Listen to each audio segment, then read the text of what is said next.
Só para conhecer melhor um pouquinho o meu auditório, quantos aqui são casados? Mas levanta a mão com mais alegria, né? Casado, pastor. Quem aqui está noivo ou noiva? Aqui, ok. Quem é aquele grupo de solteiros, encalhados, que estão precisando de uma oração muito forte nessa noite?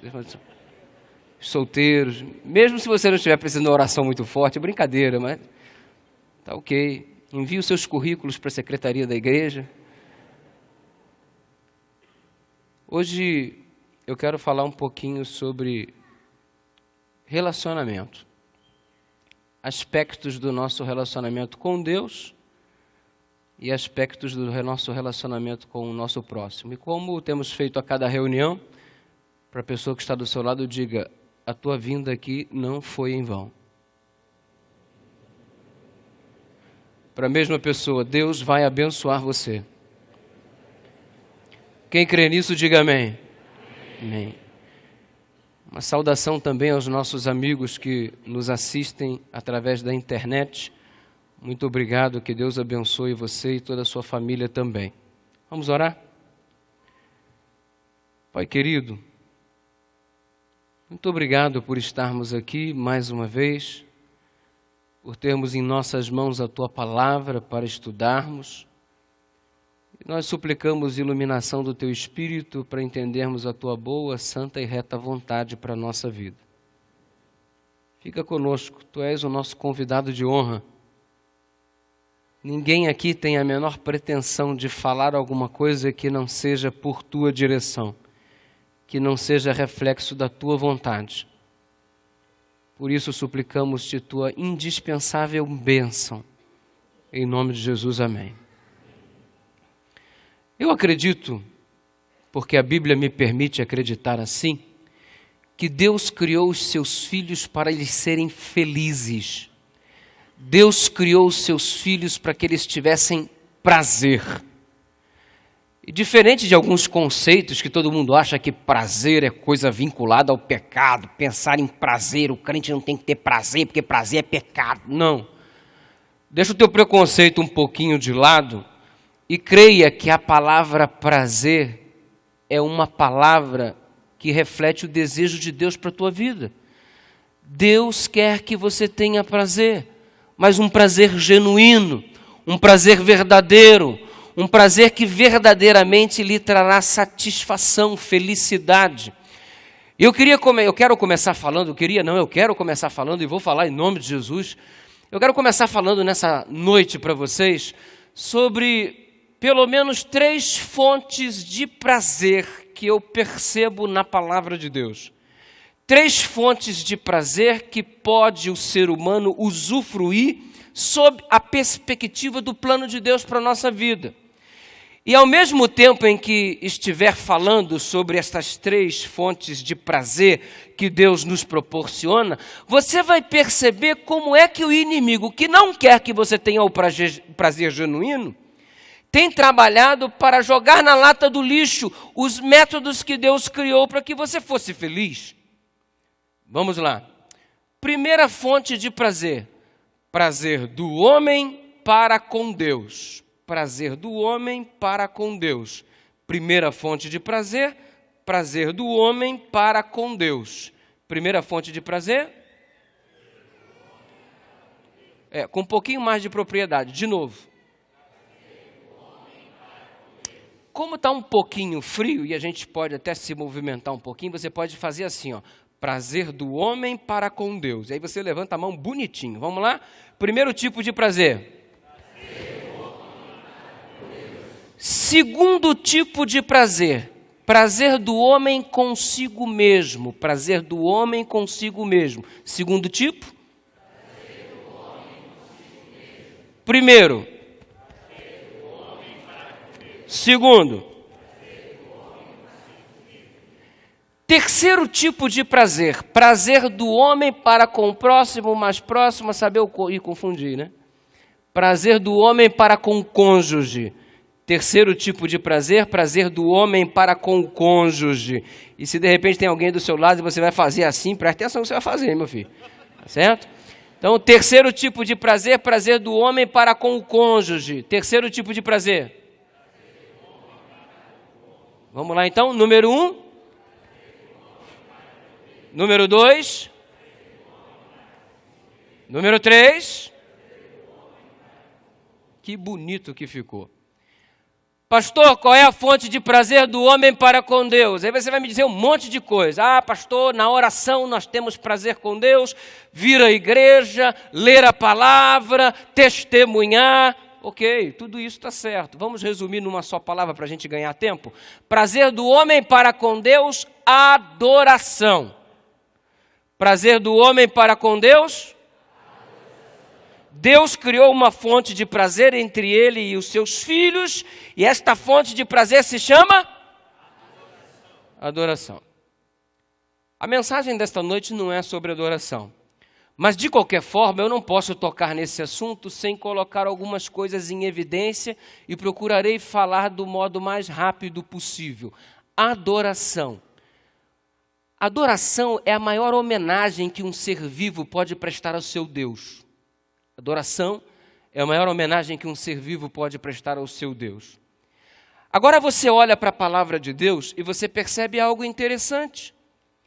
Do Gênesis ao Apocalipse, parece que Deus está suplicando a sua adoração. Constantemente Deus está pedindo para que você o adore. Venham me adorar, prostrem-se diante de mim, orem a mim, clamem a mim, busquem a mim. É Deus suplicando para que você o adore. Desde o Gênesis ao Apocalipse, há uma súplica explícita de Deus pedindo para que você o adore. E se você for racionalizar o negócio de um modo bem humano, você vai dizer assim, nossa, tadinho, Deus deve ser tão, coitado, tão carente, pedindo tanto que o adore, que o clame, que cante a Ele, que ore a Ele. Aí a gente acaba acreditando que adorar a Deus é um favor que a gente faz. Quando eu oro a Ele, que privilégio dEle está recebendo a minha oração. Quando eu canto a Ele, que privilégio dEle, eu estou cantando para Ele. Quando eu busco, que privilégio dEle, eu o busco. E daqui a pouco, mesmo que involuntariamente, a gente começa a acreditar que é uma honra para Deus nós o buscarmos, nós o adorarmos, nós estarmos aqui nesta noite. E a gente acaba invertendo algumas coisas dentro do esquema da adoração. Olha aqui. Deus te pede que você ore a Ele? Pede. Deus pede que você o busque? Pede. Deus pede que você se humilhe a Ele? Pede. Deus pede que você cante louvores a Ele? Pede. Deus suplica que você o busque cotidianamente? Sim. Mas Ele não precisa. Ele não precisa de mim, Ele não precisa de você para nada. Ele não pede minha adoração porque Ele é carente, necessitado, precisa ter o seu ego massageado. Ele não precisa. Quer você o adore ou não, Ele é Deus. Quer você o adore ou não, Ele continua sendo onipotente. Quer você o adore ou não, Ele é onisciente. Quer você o adore ou não, Ele é onipresente. Onipotência, onisciência, onipresença, grandiosidade de Deus. Ele não depende de nós para sermos o que Ele é. Por que Ele pede tanto que eu o adore, se Ele não é esse coitadinho? Se Ele não é esse carente? Ele pede que eu o adore, porque quando eu o adoro, o beneficiado na história sou eu.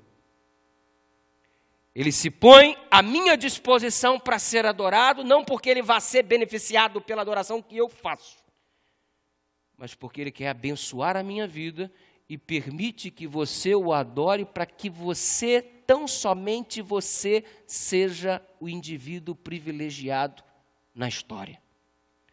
Quando nós adoramos a Deus, nós é quem ganhamos, é o nosso vazio que é preenchido, é a paz que é restaurada, é o peso dos ombros que é retirado, é a alma que canta aliviada na presença do Senhor, porque quando nós o adoramos, nós somos beneficiados. E olha para você, vem aqui como se estivesse fazendo um favor para Deus.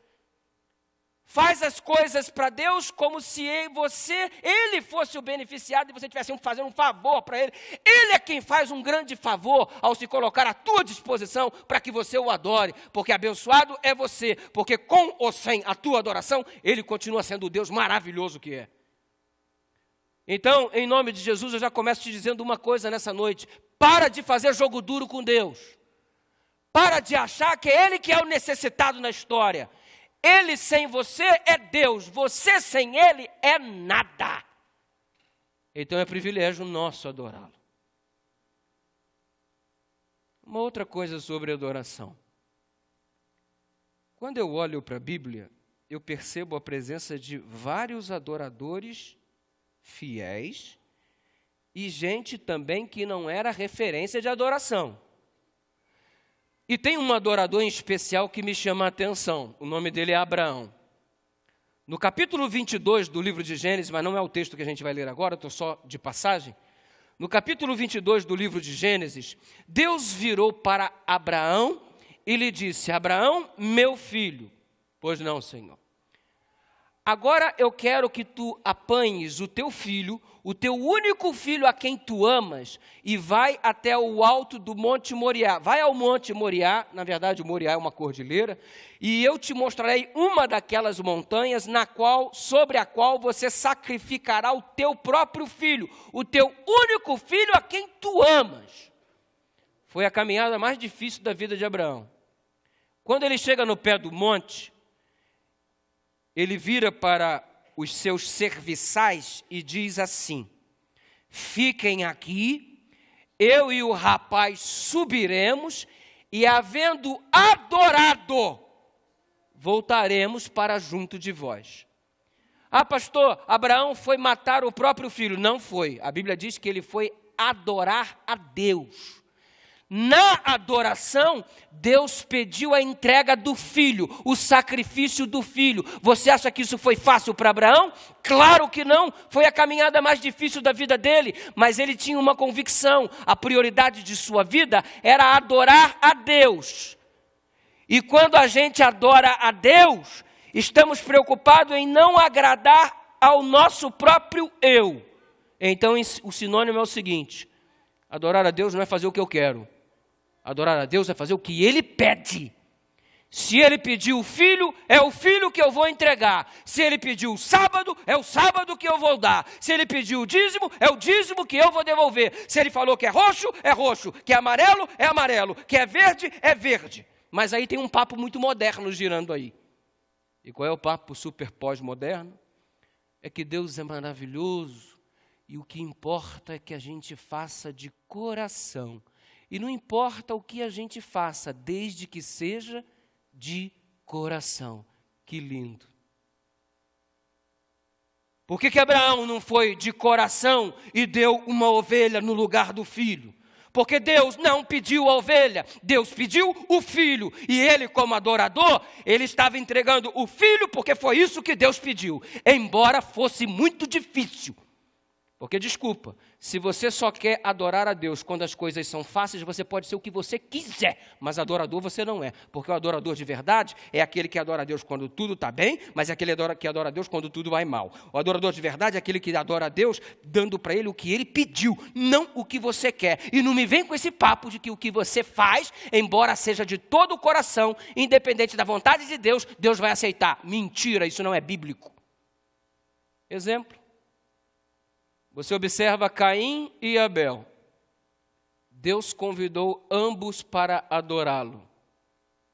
Não porque Deus precisava, mas para que Caim e Abel fossem plenamente preenchidos. A adoração tinha que ser feita por intermédio do cordeiro. Abel foi lá, ofereceu o cordeiro em holocausto porque Deus pediu o cordeiro. Caim, em contrapartida, deve ter raciocinado. Caim já era da geração diferente. E aí Caim deve ter pensado, mas Deus é muito legal, Deus é muito 10, Deus compreende tudo, Deus sabe do meu coração. Tadinha da ovelhinha, eu vou matar aquele bichinho tão simpático, tão inofensivo, não vou fazer isso não, é sangue desnecessário. Deus vai entender. Quer saber de uma coisa?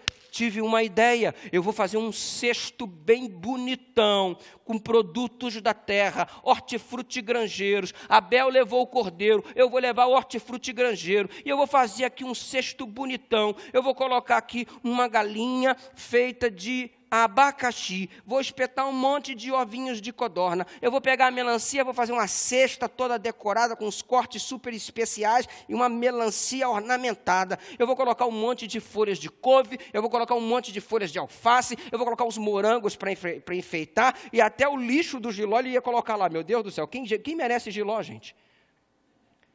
E ele fez uma cesta bonitona. Aí veio com a cesta, Senhor, olha o que eu trouxe para o Senhor, de coração. A Bíblia diz que Deus aceitou a oferta de Abel, mas a oferta de Caim rejeitou. Mas não era de coração. É de coração, mas não é o que Deus pediu, então não adianta. Ei, quer saber de uma coisa? Adorar a Deus de verdade é fazer o que Ele pede, não é o que eu quero. Eu sei que você acha muita coisa. Pastor, eu acho isso. Pastor, eu acho... Desculpa, problema é teu o que você acha. Para adorar a Deus de verdade não é o que você acha, é o que Ele pede. Caso contrário, pode ser o que for, mas adoração não é. Adoração é o que Ele pediu. E sabe por que essa igreja é a igreja de Deus? Porque nós fazemos o que Ele pede. No dia que essa igreja parar de fazer o que está escrito e começar a fazer o que o irmão achou, o que o fulano achou, o que o outro pensou, isso aqui vai deixar de ser igreja de Deus e vai ser igreja do fulano, do ciclano e do bertano. Mas como aqui se faz o que diz a palavra, essa aqui é a casa do Senhor. Então não é o que você quer. E não é também só quando é fácil. O adorador é o adorador quando as coisas estão fáceis, quando as coisas estão difíceis, quando faz o que é fácil, quando faz o que é difícil, quando faz quando está bom, quando faz quando está ruim. E é o que Deus pediu, não é o que você acha, não é o que você quer. Assim diz o Senhor. E a questão da adoração é fundamental porque, na verdade, ela vai determinar o salvo do perdido. Porque quem é que vai estar salvo? O verdadeiro adorador. E quem estará perdido? Quem não foi adorador de Deus ou quem foi um falso adorador. E muita gente, pretensamente sendo adorador, dirá naquele dia, mas Senhor, em Teu nome nós não expulsamos demônios, em Teu nome não fizemos curas, maravilhas. E Deus então lhes dirá abertamente, apartai-vos de mim porque eu não vos conheço. A adoração é o elemento que vai determinar o salvo do perdido, irmãos. Basta olhar a tríplice mensagem angélica em Apocalipse 14. Temei a Deus e dai-lhe glória, porque vinda é a hora do seu juízo. E adorai, adorai, aquele que fez os céus, a terra, o mar e tudo que nele há. Nós adoramos a Deus todos os dias e temos um dia especial para adorá-lo como Criador dos céus, da terra, do mar e tudo que nele há. Percebe como é que as coisas se encaixam? Percebe como a Bíblia é tão clara? E olha você querendo viver uma vida cristã em cima do que você acha. Olha você querendo viver uma vida cristã em cima das suas opiniões. Não é a tua opinião, amigão. É a palavra de Deus. Ela é a nossa regra de fé e prática. E louvado seja o nome do Senhor por isso. Porque a tua opinião não me preenche, a tua opinião não me transforma, mas a opinião de Deus me preenche, me transforma e me põe numa situação de nova criatura mediante sua presença. Louvado seja o nome do Senhor por isso. Agora o que o diabo fez? Para que você não sinta prazer entre você e Deus nesse processo maravilhoso denominado adoração, ele veio e torceu tudo. Adora a Deus do teu jeito. O importante é você fazer de coração. Aí ele pediu sábado, se você guardar a sexta de coração, o domingo de coração. Aí ele pediu cordeiro, traz uma fruta, desde que seja de coração. Não importa, não importa, não importa, o importante é de coração. A Bíblia diz que o coração é enganoso. Ele não é padrão para determinar o que é certo e o que é errado. O padrão que determina o que é certo e errado é a palavra de Deus. E bendito seja o nome do Senhor por isso. Seguir seu coração. Pastor... Quando tocar no meu coração, eu vou me batizar. Quando eu sentir no meu coração que eu devo fazer, e nós estamos numa época difícil, porque você vira para o indivíduo, você abre a palavra e você mostra a vontade de Deus. Olha aqui, e esses dias eu estava com um jovem, olha aqui, olha a orientação de Deus para a tua vida. E você mostra na Bíblia a orientação de Deus para a vida dele, e ele olha e ele lê, é verdade, pastor, está escrito, mas sabe de uma coisa? Eu vou para o meu quarto orar e vou ver se Deus me revela se isso é verdade. Ah, é? Essa é a geração que nós temos hoje em dia. Gente que está com a palavra de Deus, mas que está colocando a sua experiência pessoal acima da revelação. Deus não vai te revelar aquilo que Ele já revelou. Ah, pastor, não sei. Sabe, pastor, eu estou com dúvida. Dúvida de quê, menina? É que eu queria casar, sabe, pastor, ele é um menino tão bom, tão maravilhoso, ele tem uma ótima profissão, sabe, ele é firme na igreja. Nossa, pastor, ele é bonitão também. É um homem perfeito, só tem um probleminha, pastor. O que foi, minha irmã? Aí ele bate na mãe. Ah, é? O senhor acha que eu devia casar, pastor? Claro, irmã, casa rápido. A velhinha não pode continuar apanhando. Quer ouvir o quê?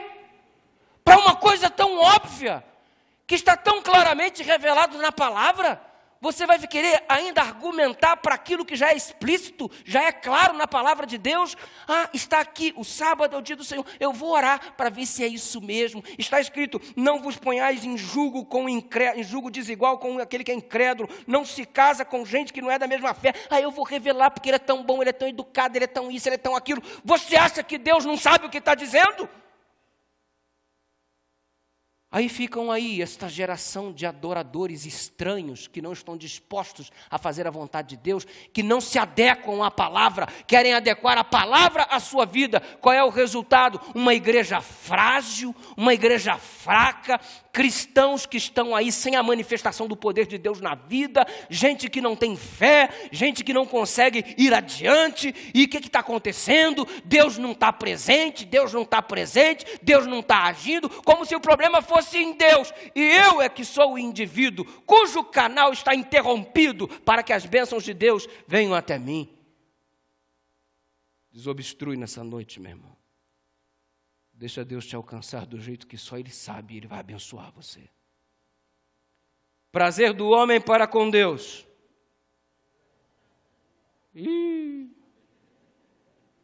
Prazer do homem para com Deus. Prazer do homem para consigo mesmo. Ah, pastor, aí tem um monte, o futebol, televisão. Não. Claro que são várias fontes de prazer do homem para consigo mesmo. Mas eu vou apanhar uma que a Bíblia revela. Alimentação. Prazer do homem para consigo mesmo, alimentação. Gente, comer é bom demais. É ou não é? É bom demais. Quando tu está cheio de fome, tu senta para comer, mas é uma benção, irmão. É bom ou não é? Se é, dá um joia assim, fala assim. Aproveita e me leva para almoçar, gente. Que coisa boa. Agora tem gente que não come para viver, tem gente que vive para comer, né? Tem gente que parece um peixinho, vai morrer pela boca.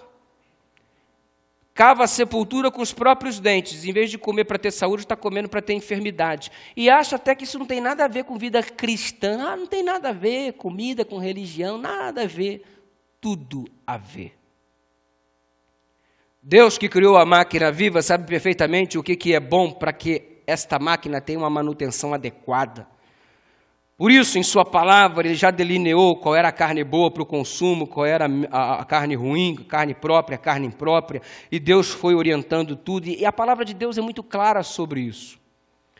E ela vai um pouco mais além, dizendo que o nosso corpo é o templo do Espírito Santo. Portanto, quer comais, quer bebais ou façais qualquer outra coisa, fazei tudo para a glória de Deus.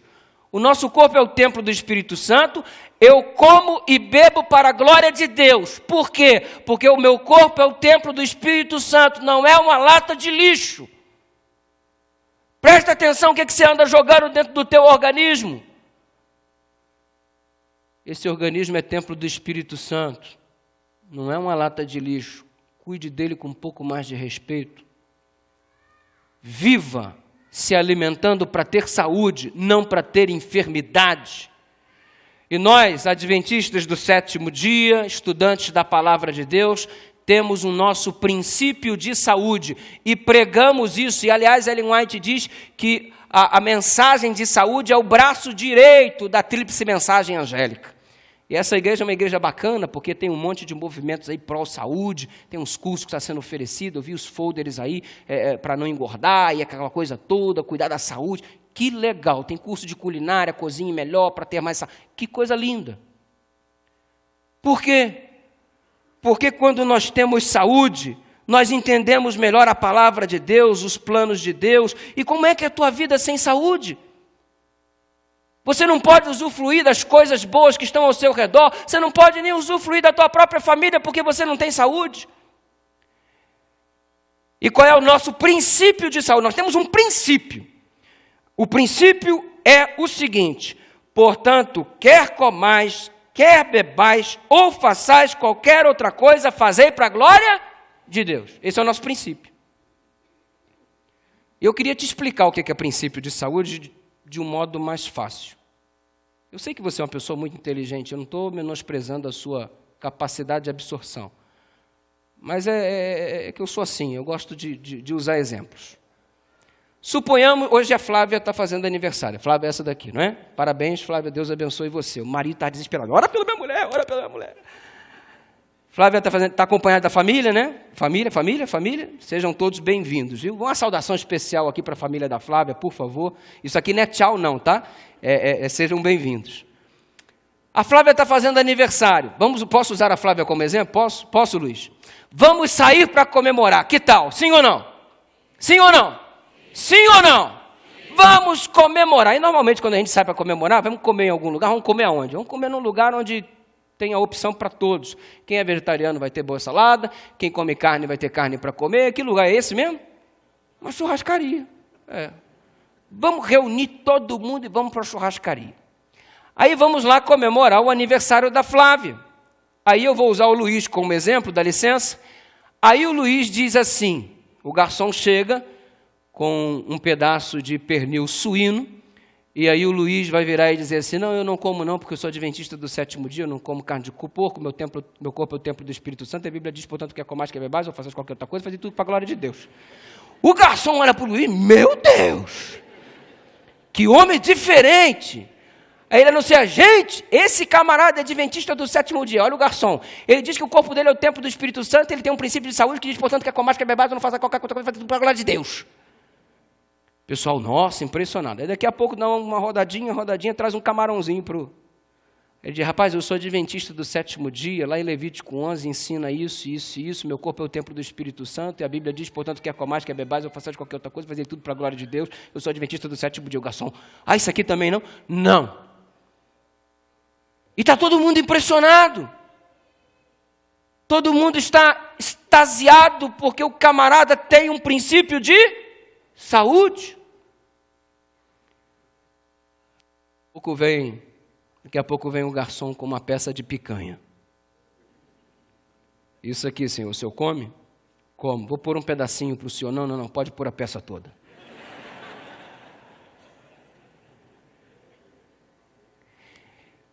Não come um pedacinho de carne de porco porque é pecado.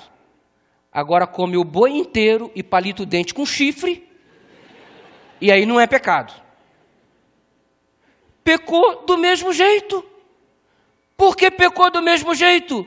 Porque feriu o princípio de saúde. Sou profeta não, né, varão? Sou profeta não, viu? Feriu o princípio de saúde do mesmo jeito, irmãos. Porque deixou de ter o cuidado pelo corpo. Porque cuidou do corpo quando não queria comer um alimento imundo, mas não cuidou do corpo quando comeu em demasia. Errou do mesmo jeito. Isso é princípio de saúde. E sabe, eu fico pensando, olha, reforma de saúde não vai salvar ninguém. Não foi uma cenoura que morreu por você na cruz do Calvário. Não foi uma alface que morreu por você na cruz do Calvário. Para com essa coisa de que reforma de saúde vai salvar as pessoas. Reforma de saúde não salva ninguém. Mas eu vou te dizer uma coisa. Pode deixar muita gente de fora. Por quê? Porque eu preciso ter saúde para entender o plano da salvação. Se eu não faço uma reforma de saúde, se eu não tenho saúde, se eu não cuido do meu corpo, eu posso me perder por não compreender bem o plano da salvação. Porque você sabe que quando o corpo está são, a mente fica sã. Cuida do teu corpo, primeiro porque ele não te pertence, Deus te emprestou e quando ele voltar, você vai ter que dar conta. Deus tem fontes de prazer, sim ou não? Número 1. Número 1. Número 1. Não gagueja, não fica feio. Número 1. Prazer do homem para com Deus. Número 1. Adorar. Número 2. Prazer do homem para consigo mesmo. Alimentar. Eu tenho um episódio tão triste, esse negócio de alimentação, sabe? Eu era pastor distrital, alguns bons anos atrás, e a gente resolveu fazer um jantar dos namorados no sábado posterior à data do Dia dos Namorados. 80 casais, 90 casais, perdão, 180 pessoas. Pastor, o senhor vai ser o responsável por achar o espaço para a gente poder fazer esse jantar romântico. E aí eu fui numa churrascaria bem legal, por sugestão do pessoal, cheguei lá no Rio de Janeiro, olhei a churrascaria e fui conversar com o gerente. Senhor, eu sou pastor da igreja adventista, a gente vai fazer um jantar para os casais, são 90 casais, 180 pessoas, e nós gostaríamos de combinar alguma coisa aqui contigo. É possível fechar o espaço só para esse grupo? Não, pastor, é possível sim, mas o preço é tanto. Mas, irmão, olha só, deixa eu te falar, faz um preço especial para a gente. Não, pastor, não posso fazer um preço especial, esse já é o preço da casa, é o preço mínimo. Mas deixa eu te contar uma coisa. Eu não sei se você conhece a igreja adventista. O pessoal da igreja adventista ele tem um cuidado muito bom com a alimentação. À noite, inclusive, eles quase não comem nada. E se você abaixar o preço, você não vai ter prejuízos com isso. Fica tranquilo. Pastor, o senhor está me falando sério? Não, eu estou te falando sério. Olha só, a nossa filosofia de saúde é a seguinte. E falei, portanto, quer comer, quer beber, fazer outra coisa, fazer tudo para a glória de Deus, aquela coisa toda. A gente evita muito o alimento carne, come o mínimo possível e tal. Não é que é pecado comer carne, mas uma vez que não faz muito bem. Então você é uma churrascaria, mas pode reforçar bastante a salada, que carne o pessoal não vai pegar pesado. Ele virou para mim e disse, pastor, o senhor tem certeza do que o senhor está falando? Eu falei, absoluta, eu conheço o meu povo. O dia do jantar dos namorados chegou, aquela fila se formou, fizemos um arquinho bonito de coração para o pessoal passar dentro, um violino tocando, jantarzinho, uma luz de vela, programinha romântico, troca bombonzinho, bilhetinho, nhenhenhen, nhenhenhen. Daqui a pouco alguém desesperado diz assim, pastor, nós não vamos comer não?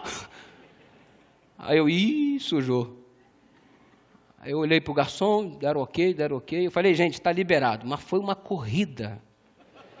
Os homens deixaram o romantismo de lado, as mulheres ficaram para trás e correram lá para o buffet e começaram a acumular carne.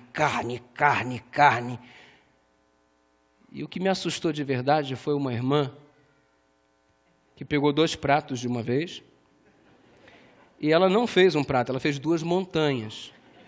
E a dificuldade para ela administrar o Everest dela era o seguinte, porque ela já havia ocupado todos os espaços do prato e estava tentando equilibrar um ovo de codorna na ponta. Só que não ficava, ele rolava e caía, e ela botava, rolava, caía, e ela estava naquela dificuldade. E ela veio e se assentou próximo a mim com os 2 pratos dela. Eu, nossa, que coisa impressionante, eu vou estar com apetite, hein, irmã? Mas o pior não foi isso. O pior foi quando ela abriu a bolsa e sacou uma Tupperware.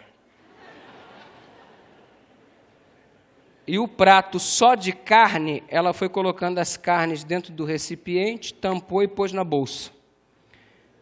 E eu virei para ela e disse, o que você está fazendo? E ela falou, eu estou garantindo a semana, pastor. E nessa altura, o gerente estava desesperado à minha procura. E finalmente ele me achou e disse, pastor, o teu povo não fuma, o teu povo não bebe, mas ô raça para comer. Come igual traça. Nunca mais me venha com aquela conversa de que essa gente tem uma filosofia de saúde. Irmãos, eu fiquei arrasado. Pensa num pastor que não conhece o rebanho. No dia seguinte, eu tinha que fazer uma visita a um dos oficiais da igreja, porque ele iria junto comigo visitar um candidato para ser batizado. Bati na porta do camarada e lá vem ele, depois de muito tempo, me fazendo esperar, abrindo a porta com muita dificuldade. Ai, pastor! Que foi, meu irmão? Estou passando mal. Por que você está passando mal? Eu comi demais ontem à noite, pastor. Vem cá, eu não sei nem se eu posso ir na visita, entra aqui para orar por mim. Irmão, não vou orar por você não. Se eu orar por você, eu vou pedir para Deus te matar. Porque você é um estorvo para a obra de Deus. Pastor, que é isso? Você come igual um animal e depois quer que Deus venha ter misericórdia de você pela bobagem que você está fazendo? Muda de vida, meu irmão. E sabe de uma coisa? Como é que nós estamos tratando o nosso corpo? Você acha que isso não tem nada a ver com religião? Deus te deu alimentação para ser uma fonte de prazer. Você está usando a mesma como uma fonte de enfermidades. Pensa um pouco. O diabo colocou aí, não tenhas por imundo que Deus purificou, torceu o texto bíblico, pode comer o que você quiser, desde que você ore, coma, e ainda vem com a conversa, você já não bebe, você já não fuma, você não vai pegar mulher de ninguém, então azofrua aí o que você quiser, come, pelo menos come a alegria que você tem. Queridos, fonte de prazer entre o homem e Deus, adorar. Fonte de prazer entre o homem e ele mesmo, alimentar. Fonte de prazer do homem para com o cônjuge, fala. Não, mas fala com força. Está com medo de falar? Se tem medo de falar sexo, fala diferente, fala sexo. O pastor Fernando está te ouvindo aqui, não vou falar sexo aqui, o pastor Fernando está me ouvindo. Fala sexo e dá uma disfarçada, né? Fonte de prazer do homem para com o cônjuge. Não. Eu sei que você gosta. Solteiro não precisa falar, não. Fonte de prazer entre o homem e o cônjuge. Ô Luiz, está animado hoje, hein? Ela faz aniversário, mas você que quer presente. Brincadeira. Irmãos, ô pastor, o senhor vai falar de sexo na igreja numa quarta-feira, o senhor está doido? Doido eu já sou, você já viu, né? Primeira vez que eu encontro com o pastor Fernando nos corredores da Novo Tempo, ele olhou para mim, eu cumprimentei a pessoa famosa, eu olhei para ele, pastor Fernando, ele ficou olhando assim para mim, você é aquele pastor doidinho. Mas Deus usa as coisas loucas também, né, pastor? Sexo. Já reparou que no nosso mundo tudo gira em torno de sexo? Tudo é sexo. Propaganda de calça jeans. A última coisa que você vê é a calça jeans. Outro dia eu atravessava a ponte Rio-Niterói e estou olhando lá a propaganda Azulejos Eliana. Estava a Eliana com um biquininho e um azulejinho do lado assim. Mas o que o azulejo tem a ver com mulher seminua? O que calça jeans tem a ver com mulher seminua?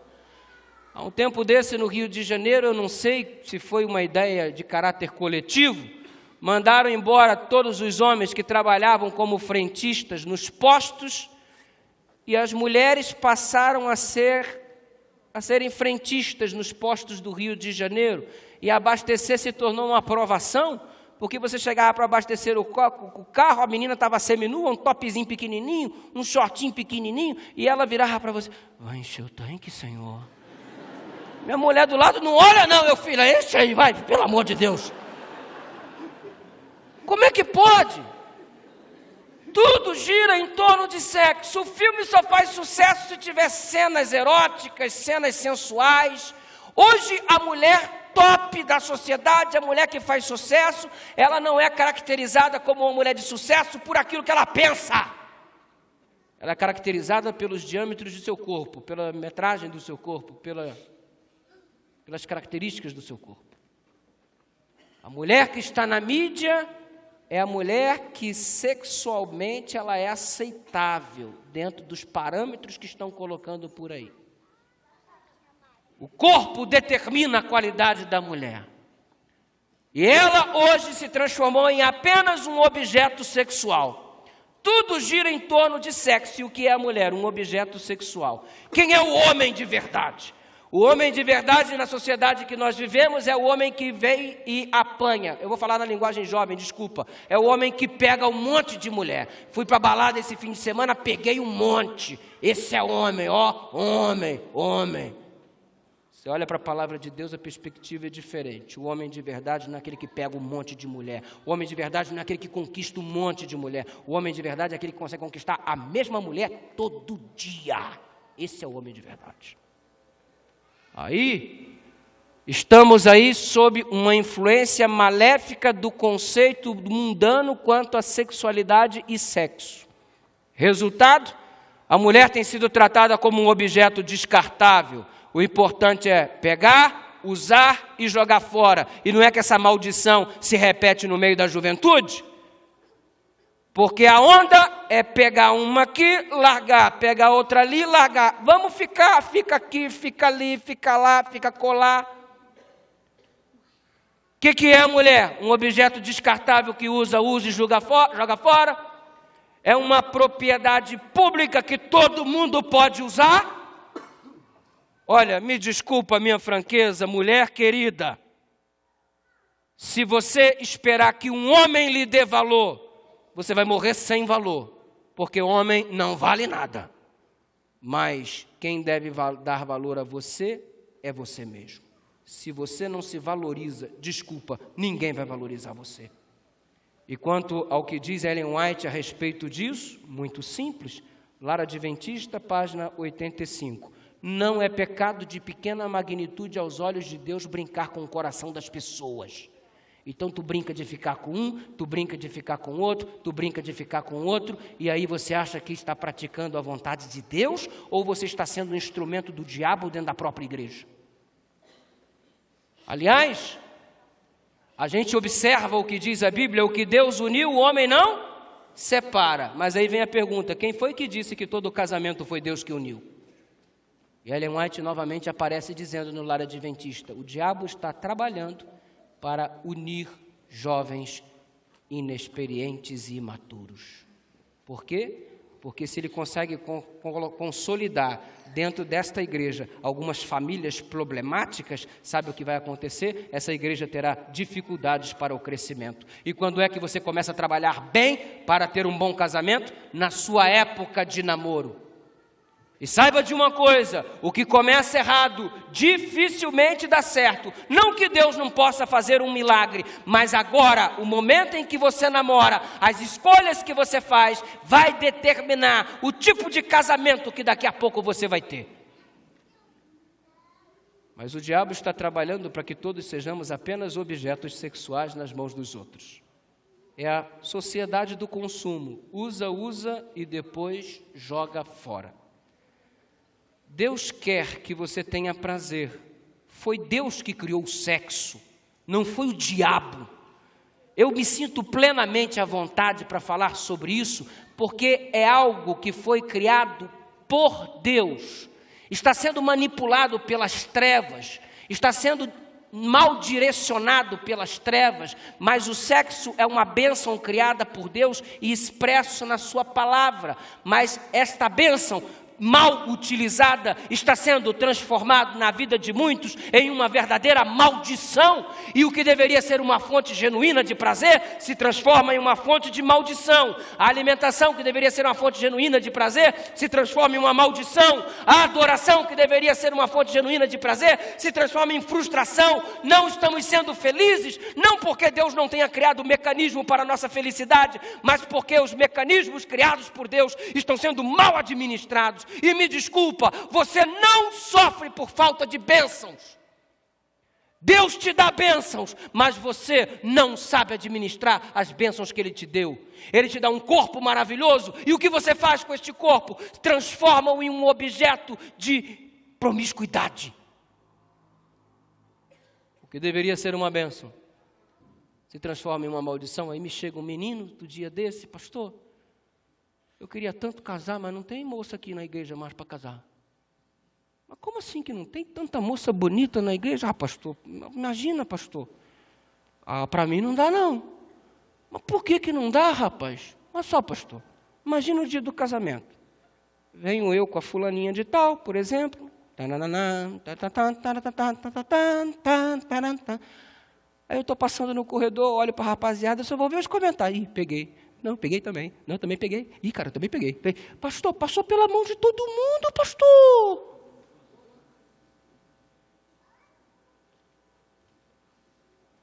Que tipo de valor você está acreditando a você mesmo, minha jovem?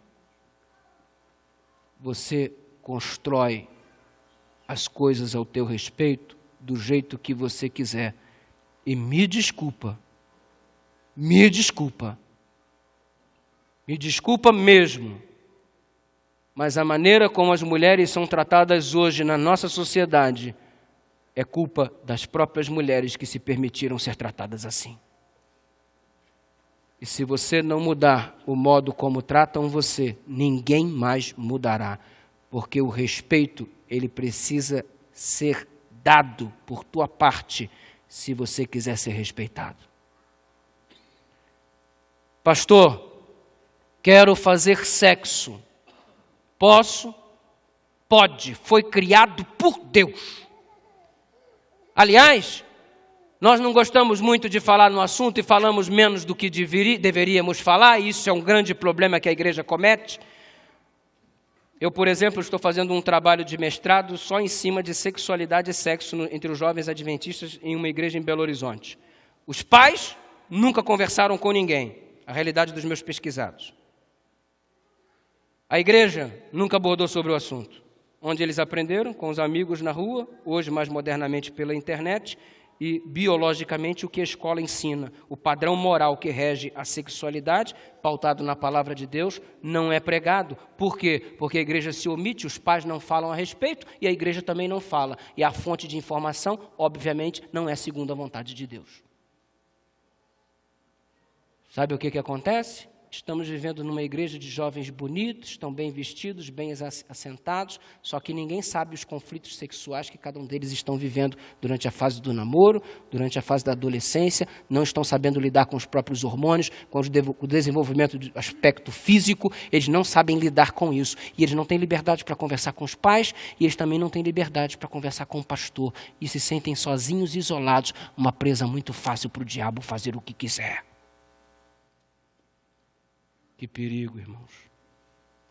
E ao invés de ajudar, a gente atrapalha. Sabe por que a gente atrapalha? Porque por conta do nosso preconceito a gente não quer abordar o assunto.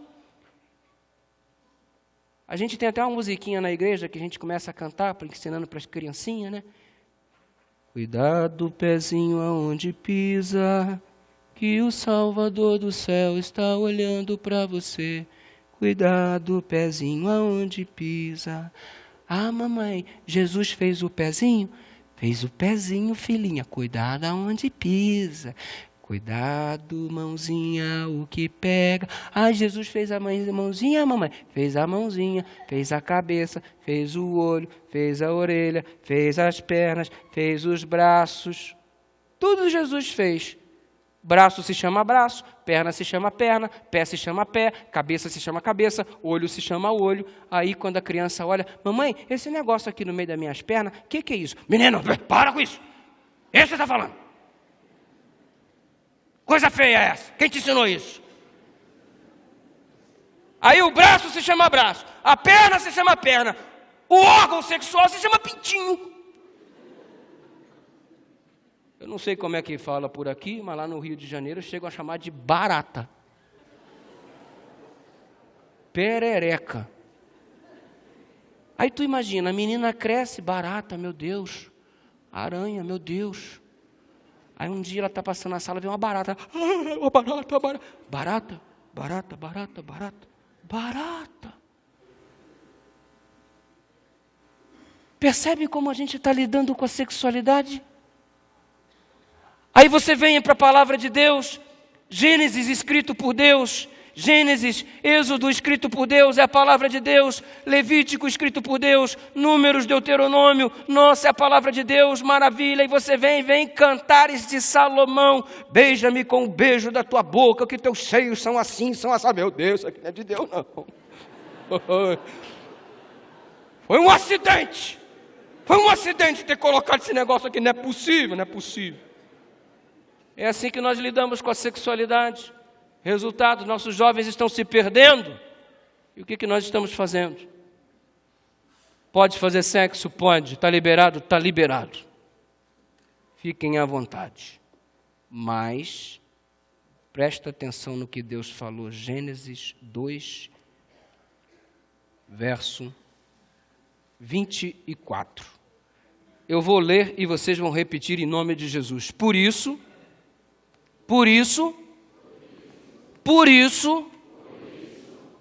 deixará o homem, seu pai e sua mãe, e se unirá à sua mulher, e serão os dois uma só carne. Você conhece isso, né?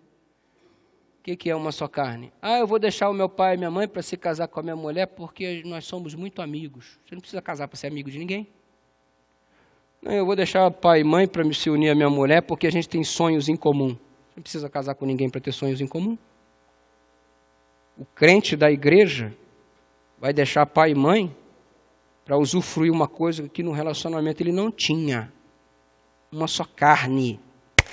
Sexo. Deixa pai e mãe. Quer sexo? Boa coisa tu queres. É o plano de Deus. Mas primeiro, você tem que deixar teu pai e tua mãe e assumir um compromisso denominado de casamento. É o plano de Deus. Pode chamar de careta, pode chamar de antiquado, quadrado, ultrapassado. É o plano de Deus. Quer manter relacionamento sexual? É uma bênção, foi criada por Deus, mas dentro do contexto de compromisso, quando você deixou pai e mãe. E para deixar pai e mãe, precisa acontecer em 3 aspectos. Passo número 1, financeiramente. Quer manter relacionamento sexual com alguém? Pode manter. Vai ter que deixar pai e mãe em primeiro aspecto, financeiramente. Tem que ter dinheiro para sustentar a mulher. Se ela come danoninho, aquele que vale por um bifinho, tem que dar danoninho todo dia para ela. Não vem se casar com essa, pai, o negócio aqui, me presta o dinheiro, pai, aqui, tenho que pagar as contas, me presta o dinheiro. Meu irmão, você tem que ter a responsabilidade. O envolvimento sexual envolve um compromisso de responsabilidade, chamado casamento. Deixar pai e mãe, número 1, financeira. Número 2, geograficamente. Já ouviu o ditado? Quem casa quer o quê? Casa. Pastor, uma bênção que eu ganhei na semana de oração, quarta-feira, hoje eu quero agradecer, sabe? Eu quero me casar tanto com a fulaninha, eu a amo tanto, é demais, pastor. E sabe, eu estava orando, Senhor, me mostra um lugar para me poder, eu estou sem dinheiro, não consigo comprar apartamento, está difícil. E pastor, a minha sogra ofereceu um quarto para eu morar na casa dela, pastor. Que bênção. Bênção. Deixar pai e mãe financeiramente, deixar pai e mãe geográfica, sai da geografia. Não mora muito longe que ela vai de mala para passar 6 meses. Não mora muito perto, senão ela vai tomar café da manhã todo dia na tua casa. Terceiro aspecto, deixar emocionalmente. Vou deixar de amar os meus pais? Não. Não vai não. Mas você vai ter que cortar o cordão umbilical. Sabe por quê? Toda briguinha que tem, tu vai correndo contar para tua mãe. Toda briguinha que tem, tu vai correndo contar para o teu pai. Resultado, o teu pai passa a odiar o teu marido. Você depois faz as pazes e o ódio lá continua. Porque se minha filha casa e depois ela vem falar comigo que o marido fez isso, fez aquilo, está tratando ela desse jeito, eu vou pegar o cara, irmão. Aí ela volta para casa, me perdoa daqui, se reconcilia e a minha raiva continua. E quem foi o responsável por essa indisposição que foi criada entre mim e o meu genro? A minha filha. Porque coisa de casal se resolve em casa. Quando você não consegue mais resolver, é que você procura ajuda externa. Agora você trazer para que todos da igreja conheçam os conflitos que você tem dentro da sua casa, me desculpa, você não está sendo sábia, você não está sendo sábio, você não tem direito de expor o teu cônjuge para ninguém. Cortar o cordão umbilical não é deixar de amar, mas é você saber que agora você tem o teu próprio lar, a tua própria família. Então deixar pai e mãe ocorre em 3 aspectos. Número 1, financeira. Número 2, geográfica. Número 3, emocional. Pastor, por que o senhor está pregando isso e qual que é a importância disso? Abre agora a carta de Efésios, capítulo 5, último verso que vamos ler nessa noite.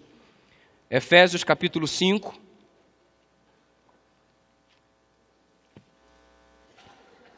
Efésios, capítulo 5. Vamos ler o verso 31. Repita o que eu vou ler. Por isso, vamos repetir. Por isso, deixará o homem, seu pai e sua mãe, se unirá à sua mulher, serão os dois uma só carne. Ué, a gente não já leu isso? Moisés não já tinha falado sobre isso? Por acaso o apóstolo São Paulo está sem imaginação para ter o que escrever? Claro que não. Ele explica por que ele está repetindo o verso. No verso seguinte ele diz, grande é este mistério, mas agora eu não estou falando de homem e de mulher, agora eu não estou falando de casamento, agora eu não estou falando de deixar pai e mãe, agora eu estou falando de Cristo e da igreja. O mesmo versículo usado para casamento entre um homem e uma mulher, é o mesmo versículo usado para a maneira como Cristo se relaciona com a igreja. Por que você acha que Jesus começou o ministério dele num casamento? Para mostrar que ele viria se casar com a igreja. E lá na festa de casamento, ele transformou a água em vinho. E lá na cruz do Calvário, me sai água e me sai sangue do seu tórax, quando o soldado lhe enfia a lança. E o que ele estava fazendo na cruz? Confirmando o casamento que ele tinha anunciado. Casamento. O casamento é o símbolo para ilustrar o modo como Cristo lida com a igreja. Isso significa uma coisa muito básica. Se eu tenho que tomar 3 passos para se casar com a mulher da minha vida, num contexto de compromisso, porque tem que ter compromisso, então olha só, eu deixo pai e mãe financeiramente, eu deixo pai e mãe geograficamente, e eu deixo pai e mãe emocionalmente para se casar com a mulher da minha vida. Agora, para se casar com Cristo, o noivo que vem buscar a esposa, eu tenho que deixar o mundo financeiramente, não ajunteis tesouro no mundo nem no que o mundo há. Tenho que deixar o mundo geograficamente. Diante de Pilatos, Jesus disse, o meu reino não é deste mundo. Colossenses capítulo 2, o apóstolo Paulo diz, olhai para as coisas do alto. E tenho que deixar o mundo emocionalmente. Não ameis o mundo nem no que o mundo há. Se alguém ama o mundo, o amor do Pai não está nele. Nossa! Os mesmos 3 passos que eu tomo para me casar com a mulher são os mesmos 3 passos que eu tomo para me casar com Cristo no batismo. Percebe como é sério o casamento? Percebe por que a igreja adventista ela tem uma determinação tão específica sobre casamento? Porque o casamento é o método criado por Deus para mostrar como Cristo lida com a igreja. E por que o diabo trabalha tanto para destruir o casamento? Por que o diabo trabalha tanto para jogar o casamento na lata do lixo? Por que o diabo trabalha tanto para que hajam tantos divórcios mesmo em meio à igreja? Por quê? Porque ele está jogando na lata do lixo o referencial para ilustrar como Cristo lida com a igreja. E nós não levamos o casamento a sério desde a época do namoro, porque você começa a namorar errado e depois quer ter um casamento certo. Aqui, se você começar errado, as coisas tenderão a dar errado. Se você começar certo, as coisas tenderão a dar certo. E o casamento ilustra Cristo e a igreja, instituição que o diabo quer jogar na lata do lixo. Por isso o casamento é tão atacado, por isso ele está tentando acabar com a tua família. Pastor, me explica um pouco mais sobre esse negócio de teologia do casamento. Explico. Dá uma olhada ainda na carta de Efésios, ainda no capítulo 5, e você vai perceber o que o apóstolo Paulo diz ainda a respeito de tudo isso. Verso 25 do capítulo 5. Maridos, maridos, levantem as mãos, sem medo, garoto. Isso. Mulheres que estão ao lado dos seus respectivos maridos, levante a sua mão. Pega essa mão, coloca no ombro do sujeito. Faz um carinho aí nele. Faz um carinho. Faz o carinho, faz. Mesmo que você não esteja acostumada, faz um carinho. Agora diz para ele assim, ó. Vai doer, mas é para o teu bem. Vai. Pode falar assim para ele. Presta atenção, infeliz. Olha só o que diz. Maridos. Mas a verdade é que o princípio também abrange as mulheres. Eu estou falando do marido, mas entenda que isso também é a mulher. Amai a vossa mulher como Cristo amou e a si mesmo se entregou por ela. Eu tenho que amar a minha mulher como Cristo amou o quê? A igreja. Como é que Cristo amou a igreja? Resposta básica, deu a vida por ela. Beleza. Então, quando você chegar em casa agora, tu vira para tua mulher, amor, eu te amo demais, olha a prova aqui, eu vou me matar por você nesse momento. Aí você se pendura uma corda no pescoço, se enforca, corta os pulsos, mas antes lembre-se, olha como eu te amo, querido, e se mata, infeliz. É isso que o texto bíblico está dizendo? Tem que morrer por ela? Se necessário for, claro que sim, mas não é esse o conteúdo do texto. Amar como Cristo amou a igreja. Como é que Jesus amou a igreja? Número 1, de modo não egoísta. Número 1, de modo não egoísta. Número 1. Por acaso, em algum momento, Cristo pensou nele mesmo para poder vir a essa terra? Se por um segundo ele pensasse nele mesmo, ele não viria. Eu vou lá embaixo para ser crucificado, surrado, humilhado, rejeitado, preso, vendido. Ele nunca pensou nele. Ele só pensou em mim, só pensou em você e os resultados na nossa vida que o seu sacrifício proporcionaria, a nossa salvação. Nunca foi egoísta. Maridos, amai a vossa mulher como Cristo amou a igreja. Para de ser egoísta. E se o sexo é o ápice do casamento, é o momento em que você se transforma em uma só carne, não sejam egoístas. É como Cristo amou a igreja. Ou seja, o órgão sexual que Deus te deu não foi para a tua felicidade. Foi para a felicidade do teu cônjuge dentro de um contexto de compromisso chamado casamento, depois que você deixou pai e mãe financeiramente, geograficamente e emocionalmente. Por isso a igreja prega, e digam os psicólogos o que quiserem. A igreja prega que masturbação é pecado. E é, porque é um ato egoísta. O órgão sexual que Deus te deu não foi para a tua própria satisfação, foi para satisfazer uma mulher no contexto de compromisso chamado casamento, depois de ter deixado pai e mãe financeiramente, geograficamente e emocionalmente, porque isso ilustra o relacionamento de Cristo com a igreja. Cristo quer um compromisso contigo. Isso não é de modo egoísta. E a masturbação não passa de uma prática egoísta. Esse não foi o propósito para o órgão sexual que Deus criou. Segundo modo pelo qual Cristo amou a igreja. Deu para a igreja o que a igreja precisava, não o que a igreja merecia. Me explica, pastor? Explico. Estava na cruz do Calvário, crucificado, e me chega um soldadinho e eu não consigo chamá-lo de outra coisa. Para mim era abusado, abusadinho, camarada. Aê, você não é o Cristo? Salvou todo mundo, desce daí, desce que eu quero ver, salve a si mesmo, vamos, desça, abusar, irmão, se eu fosse Jesus, Gabriel, aí lá vem Gabriel, Fala, Senhor. Fogo nele, Gabriel. Tchapum. Ah, se eu fosse Jesus. Ainda bem que eu não sou, amém? Amém, igreja? Ao contrário, o que Jesus fez? Pai, perdoa. Ele não sabe. Ele não sabe. Ele merecia a morte. E Jesus deu para ele perdão, o que ele precisava. Olha como é que Deus trata a gente. A gente merece a morte e Ele nos dá a vida eterna. A gente merece entrar num estado de perdição e Ele nos dá a salvação. Ele só dá para a gente o que a gente precisa, não é o que a gente merece. Nós não merecemos nada, somos pecadores e a sua graça faz com que Ele lide conosco desta forma. Ele concede para mim o que eu preciso, não o que eu mereço. Marido tem que amar a mulher como Cristo amou a igreja. Mulher tem que amar o marido como Cristo amou a igreja. Tem que dar para o marido o que o marido precisa, não o que ele merece. Ele não está merecendo muita coisa, mas não o trate como ele merece, o trate como ele precisa.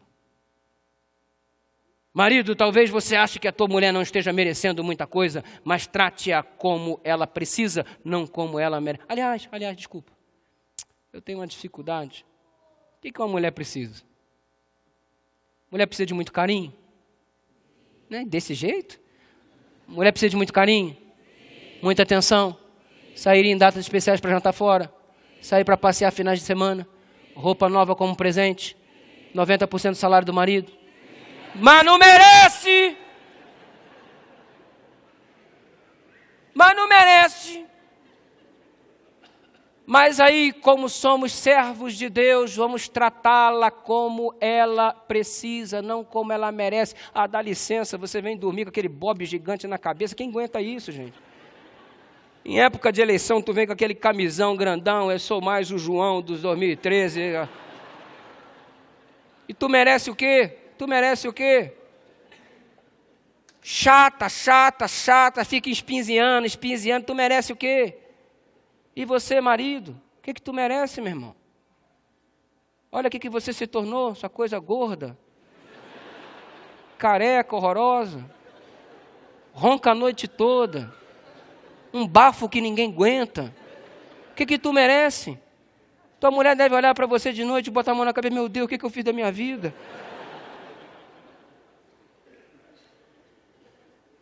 Ei, é por isso que não funciona relacionamento nenhum se Cristo não estiver presente. Porque quando Ele está presente, Ele nos ensina a não sermos egoístas, Ele nos ensina a tratar a mulher como ela merece, como ela precisa, não simplesmente como o ser humano merece. É Cristo na nossa vida que determina o nosso sucesso matrimonial e, consequentemente, não há um testemunho mais poderoso nesta terra do que um lar bem-sucedido. É o testemunho mais poderoso em prol do Evangelho. Igreja só é igreja bem-sucedida quando as famílias são fortes. Quando as famílias são fragilizadas, a igreja é um fracasso. A sociedade está do jeito que está hoje porque a família tem sido alvo do ataque direto do maligno. E o diabo não ataca a igreja vindo aqui diretamente, ele vai na tua casa. E sabe, Deus queria que o teu lar fosse um pedacinho do céu aqui na terra e não um inferno. Mas hoje é a oportunidade que Deus está te dando de transformar a tua angústia em alegria pela ação poderosa do Espírito Santo. Deus faz milagres na família.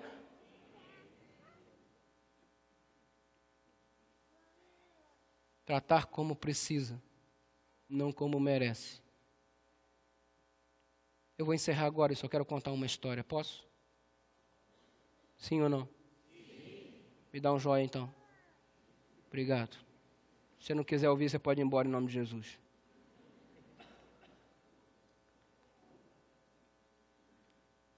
Não é fácil esse negócio de preciso, mas não mereço. Tratar como precisa. A gente só gosta de tratar os outros como merece.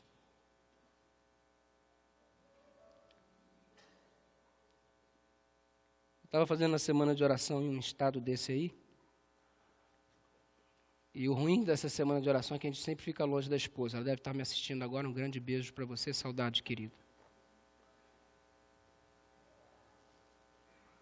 E aí eu combinei, olha, eu vou chegar sábado à noite no aeroporto. O aeroporto lá em Belo Horizonte, que a gente normalmente chega, é o aeroporto de Confins. Fica longe da cidade, uns 40 quilômetros. Confins, parece Confins do mundo. Olha, eu vou chegar no aeroporto aí tal hora, sábado à noite, saudade, eu também. A gente fica em contagem regressiva, falta 8 dias, 7 dias, 6 dias. Opa, é hoje, eu vou para casa. Saudade de lá, saudade de cá, combinamos o horário.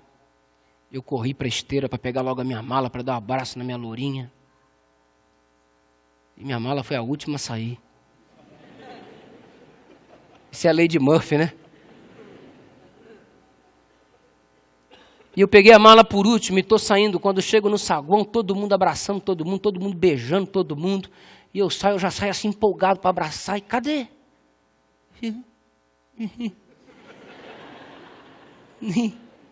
Eu botei a mala no canto, o saguão esvaziou-se, todos foram embora. E eu fiquei ali, mas não estava com saudade? Uma semana. Passaram meia hora, nada dela chegar. Passaram 1 hora, nada dela chegar. Aí eu comecei a exercitar. Dar o que ela precisa, não o que ela merece. Igual um louco no saguão. Dar o que ela... Me ajuda aí. Dar o que ela precisa, não o que ela merece. Dá força, Jeová. Dar o que ela precisa, não o que ela... 1h30 depois, nada dela chegar.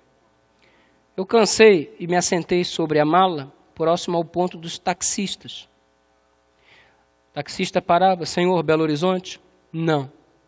O outro parava, Senhor, Belo Horizonte? Não. Senhor, Belo Horizonte? Não, estou esperando a minha esposa.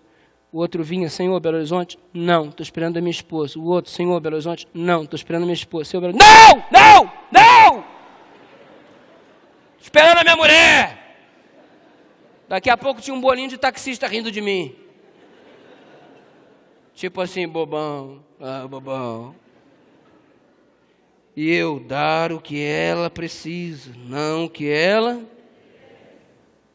O telefone toca. 2 horas depois. Amor. Oi. Estou um pouquinho atrasada, né? Você tá onde mesmo? Eu estou na delegacia. Delegacia? Não era para estar no aeroporto? Você está fazendo na delegacia? Sabe o que é? Nós tínhamos um carro muito velho, irmãos. E para economizar a gente tinha kit gás. E o kit gás estava com problema de instalação. E saindo de onde nós morávamos, tinha que pegar uma ladeira em direção ao aeroporto. E aí ela ligou o carro, e aí passou para o kit gás, foi descendo a ladeira, a instalação deu problema, o carro morreu, o volante travou, e ela não conseguiu desviar do negócio que estava na frente, um ônibus. Arregaçou a lateral direita inteira do carro. Foi para a delegacia fazer o BO. Mas daqui a pouco eu chego, tá, amor? Mas você tá bem? As crianças? Não, tá todo mundo bem, só o carro estragou um pouquinho. 2h30 depois, sentado sobre a mala, taxistas rindo de mim, lá vem o meu carro todo arrebentado. Aí parou assim do meu lado, o vidro elétrico ainda funcionava. Eu olhei para dentro do carro, oi. Ela, você quer dirigir? Eu quero. Aí eu entrei dentro do carro, olhei para as crianças, o carro todo arrebentado. Deixa eu te perguntar, adiantava eu brigar? Iria fazer o tempo voltar atrás? Iria? Iria desamassar o carro? Iria fazer o tempo voltar atrás? Se eu dou para ela o que ela merecia, eu não ia ter o que eu precisava?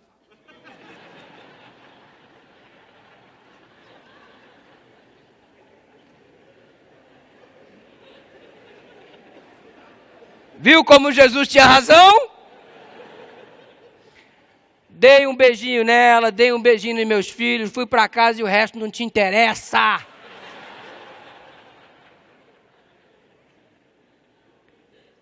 Jesus tem sempre razão, querido. Amar como Cristo amou a igreja. Ele nos ama assim. Ele nos dá o que a gente precisa. Olha para você, você não merece nada. Vem aí nessa pompa, vem aí nesse orgulho, nessa presunção, achando que é o merecedor de todas as coisas do universo. Você é um pecador. Você não passa de um pecador, você não merece nada. Mas Deus nessa noite quer te dar o que você precisa. Salvação. Deus quer salvar a tua família. Deus quer salvar teu relacionamento com os teus filhos. Deus quer erguer a tua casa. Deus quer transformar a tua casa num pedacinho do céu nessa terra. Estou falando nessa noite para algum pai desesperado que o filho está afastado da igreja. Estou falando para uma senhora cujo lar é dividido, teu marido não se converte há tanto tempo que você prega para ele. Estou falando para alguém que já errou tanto na vida familiar, mas que quer começar tudo de novo. A graça de Deus te permite. Se você não tivesse mais chance nenhuma, Deus não teria trago você até aqui. Você veio porque Deus acredita que Ele pode fazer algo por você. Ele pode salvar a tua família e não existe caso perdido para o Senhor. Ele quer te ensinar a amar como Cristo amou a igreja. Talvez você não tenha tomado os passos certinhos, talvez você já tenha feito tudo errado com a tua namorada, talvez o teu noivado já não está muito legal, talvez o teu casamento você está vivendo apenas de aparência. Essa é a noite que Deus escolheu para fazer um milagre para a família. Segura aí na tua família, segura nos teus filhos, segura no teu cônjuge. E vem aqui receber a graça de Deus para a salvação do teu lar. A música que será cantada vai falar sobre essa graça. Deus quer estender a graça dele sobre a tua família. Mesmo que você esteja sozinho aqui, desacompanhado, de repente, a sua família não está contigo, mas vem colocar a tua família no altar de Deus. Vem aqui abraçado com a tua esposa, de repente vocês não estão muito bem, vocês brigaram hoje, mas vem aqui. Vem receber a graça de Deus para a tua família. Levanta daí em nome de Jesus, enquanto essa música é cantada, vem buscar a graça do Senhor para a salvação da tua casa. Que ao término deste culto possamos dizer, eu e minha casa serviremos ao Senhor. Levanta daí, traz a tua família, traz a tua mulher, traz os teus filhos, vem junto, vem abraçado. Vem diante de Deus buscar a graça para o lar. Vem.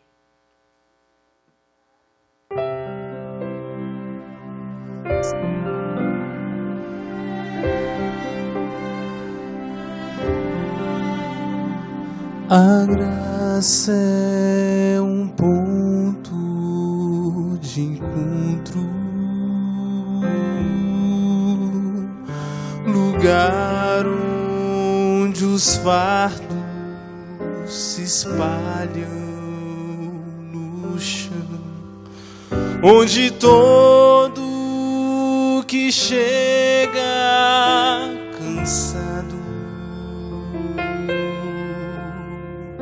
tranquilo, descansa o seu coração. A graça se explica em uma cruz. Lá eu posso entender o que o céu me traduz. A morte era minha sentença,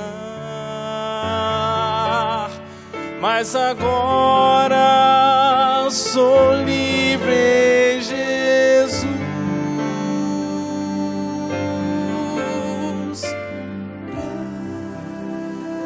Graça simples assim, perdão se recebe, se aceita, pecado não se explica, pecado se paga e Cristo pagou por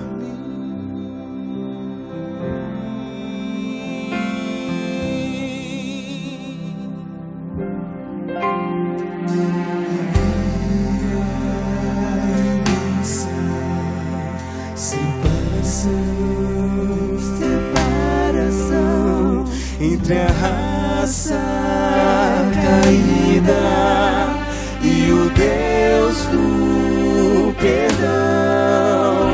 Mas a graça fechou os abismos e sem hesitar estendeu-nos a mão, mostrou-nos estradas de volta à casa do Pai, onde iremos morar. Nos dá esperança que move, a certeza que Cristo em breve virá.